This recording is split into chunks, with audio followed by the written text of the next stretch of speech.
joined by Kelly Haynes following Hofstra's 14-6 win over LIU Brooklyn today. Coach, good win. Dug yourselves a hole in the early going, but the offense really kicked it into gear in the late innings, middle and late innings. What did you see from your perspective? I just knew that if we didn't dig ourselves too much of a hole, we'd be all right. The thing that I didn't like early from our hitters is we were being too passive, and we were taking a lot of fastball strikes. And in order for us to be successful, we have to swing early in counts, and I think we were taking way too many pitches. Midweek game, you're not going to see great pitching from either side for the most part. So we just knew that if we were aggressive and we could turn the game around, just had to hold them to 4 runs. And once we started being aggressive at the plate, we gave ourselves an opportunity. Really, and in the past, we talked about the Austin Nyman hitting the 9-hole, serving really as a second leadoff hitter, and he really ignited the offense today.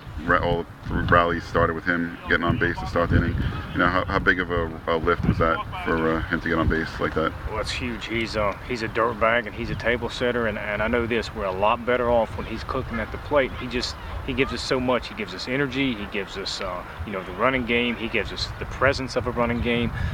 He's just a hard person to defend when he's on. So obviously when Austin is right, we're right offensively. Now turn to the pitching. Tough start for Jared Rogers. Chris Harkey came in, gave up a few runs, but then John Tiedemann came in out of the pen and gave you an inning and 2/3, 2 hits, no runs, picked up the win. Tiedemann's had a rough year. How important was that, for him to turn in a good outing today? Well, it's good. Listen, Tiedemann doesn't like from stuff. He just likes from confidence and consistency. And in order for us to move forward with making the conference tournament and having a successful season, John Tiedemann's going to be a big part of it. And we got down early 4-0 with Jared. It's nothing against him. We just couldn't dig ourselves anymore. We just had to change our look and change the momentum. And Chris did a good job. But Tiedemann, you're right, was the guy that kind of closed the door for good. And when he does well on the mound, I think we're a pretty good baseball team. All right, team's record now even at 500. It's been a long climb, so I'm sure it feels good to at least get to that mark. Well, when we were 6-15, I didn't think we'd ever see the day where we'd be playing to get to 500. So it feels great.